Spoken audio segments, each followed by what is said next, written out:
বিগত 3 তারিখে যে নমিনেশন ঘোষণা করা হয়েছে সে আওয়ামী লীগের দোসর ছিল, আমরা তাকে চাই না। এখানে গত 3 বারের সংসদ সদস্য ডাক্তার মোহাম্মদ সালেক চৌধুরী, তার কোনো বিকল্প নাই, আমরা তাকেই চাই। আমরা তার জন্য আমরা রাজপথে নেমেছি, কাফনের কাপড় পরে তার জন্য নেমেছি।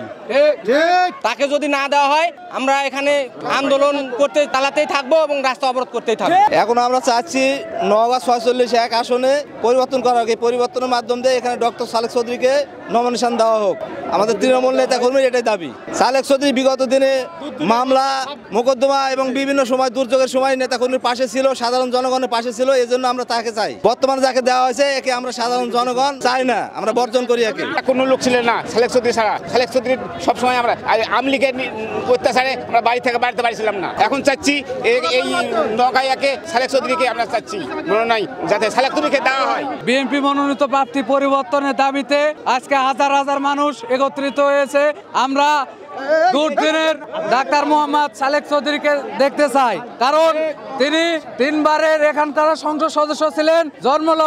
বিএনপির জন্মলগ্ন থেকেই তিনি আসনটিকে প্রতিষ্ঠাতা করেছিলেন। আগে কিন্তু এই আসনে আওয়ামী লীগ ছিল বেশি, কিন্তু তিনি আসার পর থেকে বিএনপিকে তিলে তিলে গড়ে তুলেছেন। তার 20টি ইউনিয়নের সাংগঠনিক দিক আছে শক্তিশালী।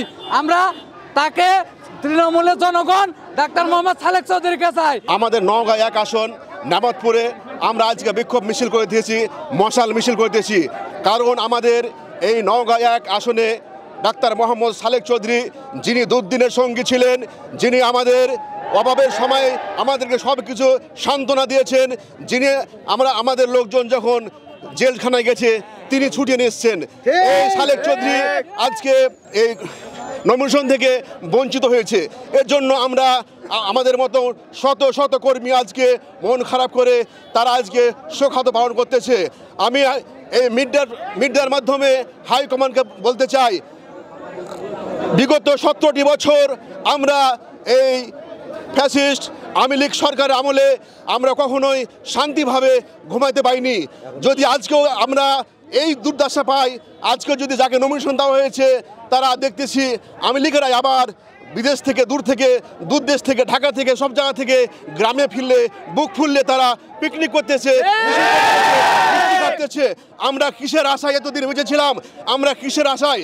আপনি কীভাবে সান্ত্বনা দিবেন যারা বউ ছেলে রেখে ধানের কেড়ে শুয়ে থেকেছে, যারা বউ ছেলে রেখে নদীর কাদায় শুয়ে থেকেছে, তাদেরকে আপনি কিভাবে সান্ত্বনা দিবেন?